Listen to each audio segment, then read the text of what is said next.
We're just a day away from the release of Sumeru in Genshin Impact, and the Genshin Impact Twitter just announced the brand new 3.0 banner as well. Coming into Genshin 3.0 with a brand new element, Dendro, there's gonna be a lot of interesting and exciting feature crafting or discovery to do. But with that being said, I also want to take this opportunity to quickly talk about what is my current thought on Dendro coming into Genshin Impact 3.0, aka Dendro pre-release analysis. Because to be honest, I have a lot of mixed feeling about it. With that being said, let's quickly dive into the 3.0 banner, which we have the brand new 5-star Dendro character Tighnari, followed by the 4-star Collei, and then Diona and visuals. Coming into Tighnari, you might have noticed that we didn't do a character pre-release analysis this time that we always used to do. The reason of that is because I felt like it just wasn't appropriate. With him being a Dendro character, there are for sure a lot of interesting and unknown variable about him. We don't really know how he will interact with Dendro. We don't know how Dendro will interact with other characters, aka we don't know how Tighnari will interact with other characters. So because of that, there's too many unknown variable. I felt like it wasn't appropriate to do a pre-release analysis on him. But we're gonna quickly talk about my current thought on Tighnari, given that his kit just got released in the trailer. At the current moment, it looked like he's a rather single target lock DPS, with him being a charge attack single target playstyle similar to mix of Ganyu and Yoimiya. And of course, single target lock has always been a big problem as we've seen in the past with Yoimiya, as you have no AoE potential, so it's very hard for you to improve your DPS by playing well. With that being said, he currently looked like a meh character, and I would advise people who are not super interested in his personality, design, or kit to just skip him, especially since that he will be on the standard banner, so you could just lose a 50-50 and pick him up later down the line anyway. So there isn't a huge incentive to roll for him immediately if you're not super interested in him. And if you're super interested in him, then I heavily suggest you wait 2 weeks before you make that decision, since again, there's too many unknown variables when it comes to Dendro. With that being said though, I think while the character itself might be kind of meh, his team potential might look interesting because he is a Dendro character. From what we can tell based off his kit, he is going to be a DPS that primarily focus on spread. He's going to build elemental mastery, which will then convert to damage, and he'll do a bunch of arrow, which will apply a bunch of Dendro and therefore do a bunch of spread damage. Most likely what will happen is that you run Tighnari as a Dendro applicator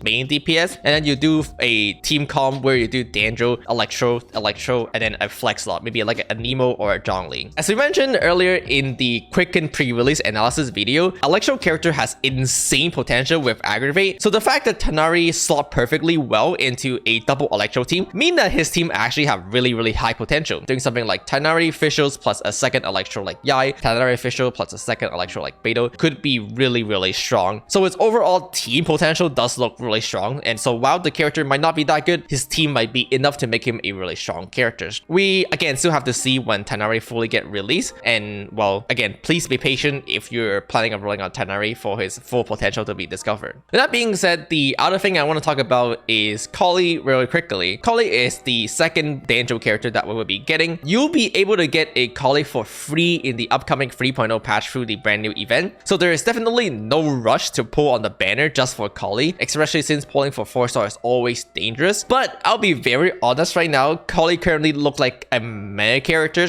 She's only interesting because she's the only character that applied Dendro off you aside from Dendro main characters, but I'll be honest, Collei at the current moment look very meh. Her Dendro application doesn't look too strong. Her off-field Dendro application is really slow. From what we heard, there's special ICD on her elemental burst, plus her elemental burst has really short duration. It make her not a super amazing Dendro applicator, but it is the only one we have at the current moment, which is unfortunate. With the way it is currently going, to be honest, I think Collei and Dendro main characters are kind of bad, but they're the only choice we have, so we have to stick with them. The thing about Collei and Dendro MC is that not only they have kind of meh Dendro application, they also fundamentally just don't do a lot on their kit themselves. Character like Xingqiu's or Yilin are really good at applying Hydro, but they also do a lot of stuff extra, like doing a bunch of damage or other utility. Character like Xiangling does a lot more than applying Pyro. She just also do a lot of damage as well, which means they are more than just a elemental applicator. In this case, both Dendro MC and Collei unfortunately look like just purely a elemental applicator, which means that their overall character kit are not super amazing, and there might be a chance not not worth playing them just because their kit fundamentally are not very good. Now, I want to make it a very important call that I'm not trying to take the fun away from anybody out there. I think the addition of an entirely new element should be something that everyone is very exciting to try out themselves. And so I heavily advise you to not let this video influence your expectation for Dendro if you are really excited about it, since it is something for everyone to discover themselves. With that being said, my current feeling about Dendro is that the only good Dendro reaction is Quicken, especially since, again, the two Dendro applicator are not very good. Burning is a completely dead reaction ever since they nerfed it. Burning at this point might as well be the worst reaction in the entire Genshin Impact, even worse than Shatter, since it actively grief how you apply element in the next couple seconds. Shatter kind of destroy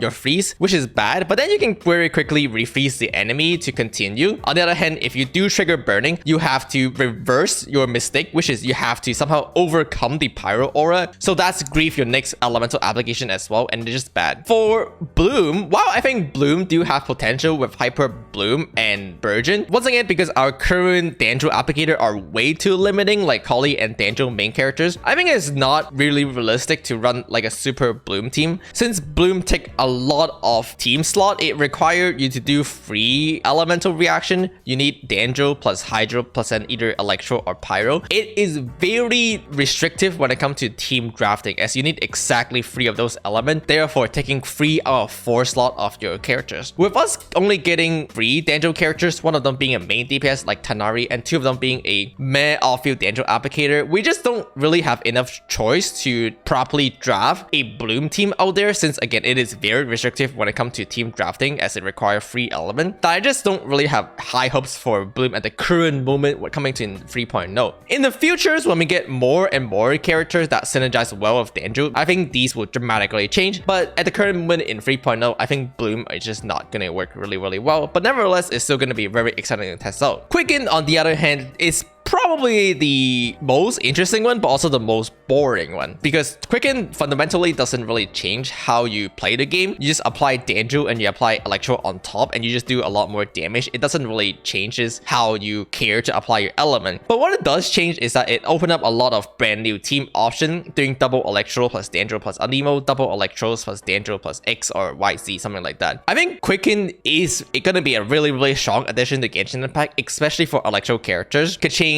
Fischls, Lisa, Yamiko, Beidou, all of these characters that have high Electro application could see a very nice increase and just could see a lot more variety when it comes to team drafting. And so Quicken is going to be a really interesting addition to Genshin Impact, and that is the one people should be really excited about, especially since it could be meta changing, like actually. With that being said, let's come back to the banner and talk about these characters. We obviously have Fischls, which is going to be a insane addition when it comes to Quicken team, as Fischl is probably just a must-have when it comes to Dendro Quicken team. So getting officials if you don't have one in this banner is definitely really great. Her constellation are good but are not necessary, since Quicken doesn't scale off attack and her constellation kind of buff that category. They're nice to have, but not a must-have, other than her C6, which gets you a little bit more electric application, which mean more aggravate proc, which are a little nicer. Diona, not much to say here. A pretty good or a okay healers that are used. You can use her universally or you can send Morgana team. I think by this point, most players that are not super new to Genshin Impact should be familiar with the potential of Diona and Fischl, so we don't have to go too much in depth in there. With that being said, I also want to make a very quick mention that I would definitely be doing day 1 Dendro testing on stream over on my Twitch at twitch.tv/1010games. So if you're excited to check out how these Dendro reactions will play out, including what I talked about, like why Bloom might not be that good, why Quicken will be really strong, and why Burning will be a great reaction, don't forget to check it out on the day of there. Alongside Tighnari being the 5-star features banner on the brand new 3.0 patch, we also have Zhongli. Now, to be honest, Zhongli has always been a mixed feeling characters. A lot of people really like Zhongli, mostly on the casual side of Genshin Impact, while a lot of people don't really recommend Zhongli that high, mostly on the meta/abyss side of Genshin Impact, since he's often regarded to be like a quote-unquote DPS lost characters. Now, to be very honest, I think that Zhongli is definitely not a immediately priority when it comes to the end game of Genshin, aka the Genshin Impact's power abyss or this is the Genshin Impact meta, but I do think there is good and solid reason to roll for him if you do know what those are. If you have solid reason to roll Zhongli and you know you can afford him to spend that luxury on him, then I think he could be a good pull, but if you don't, then my usual recommendation is just don't pull for him unless you really know you need him. I know this has been discussed a lot of time every time the topic of Zhongli come up, but I'm planning on making a new Zhongli video about why Zhongli isn't necessarily a great pull for you to end the discussion for one and for all. Now, the interesting aspect about Zhongli is that he might also gain or decrease his potential from Dendro. For one, Geo doesn't react with Dendro, but Zhongli do have a universal shred that potentially could work with Dendro, which means that Zhongli might be a character that could work in Dendro team as he does provide 20% Dendro resistance down. On the other hand, a Nemo character doesn't do that since Vivi does not shred Dendro. The main problem here is that, again, we don't really know how that's gonna play out with future release of Dendro characters, and that's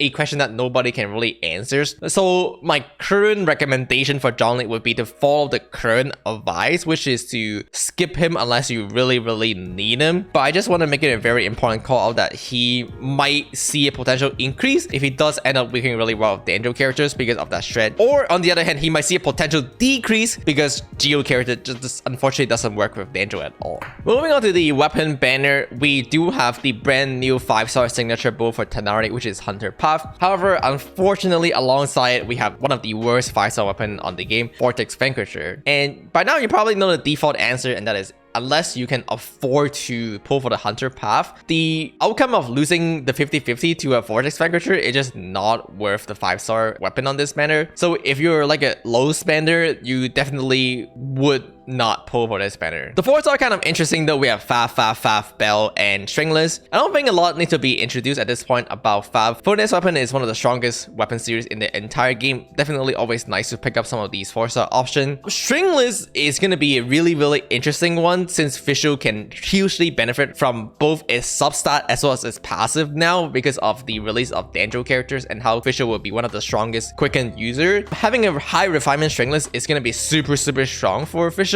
making it one of the best weapon in the game potentially. And then we have everyone's favorite claymore weapon, the Bell. Now, we do have Dory, which is coming in the second half of the Genshin Impact 3.0 patch that scale off with HP while being a claymore character, so there might be a chance the Bell is usable. We don't really know that yet, we still have to see, but for now, with that being said, the Bell is definitely not a super amazing weapon. Plus, there is a chance that you might just want to run Phonius Great Sword on Dory instead of the Bell, since at this point, the default answer when it comes to every support in the game, it just, can this character run Phonius? Does this character run Phonius? If not, then what else can they run? With that being said, I think overall, Dendro is very exciting, but unfortunately, the brand new 3.0 Dendro characters are not looking too hot at the moment. Tighnari, Collei, and Dendro main character are not super amazing. Again, not trying to take away anybody's fun or excitement. However, that's to be expected because what they will probably do is slowly release characters that work better with Dendro reaction. Again, more Dendro applicator, Dendro Xingqius, Dendro Child, Dendro Fischl, or even other element applicator that work really well with Dendro. Maybe there will be a character that work extremely well with burning, we just don't know yet. And so Dendro overall is still very exciting coming into Genshin 3.0. I think there's still a lot to be discovered, which would be really fun. But that is my current thought on not just the banner that's coming in 3.0, but also Dendro as a whole. I don't know, we will see. Dendro is only a day away. So with that being said, really excited about the patch nevertheless. Again, I'll be doing live testing when the patch is released over on my Twitch, so don't forget to check it out over there. And thanks for watching, guys. I appreciate it so much. As always, don't forget to like, comment, and subscribe, and I'll see you next time.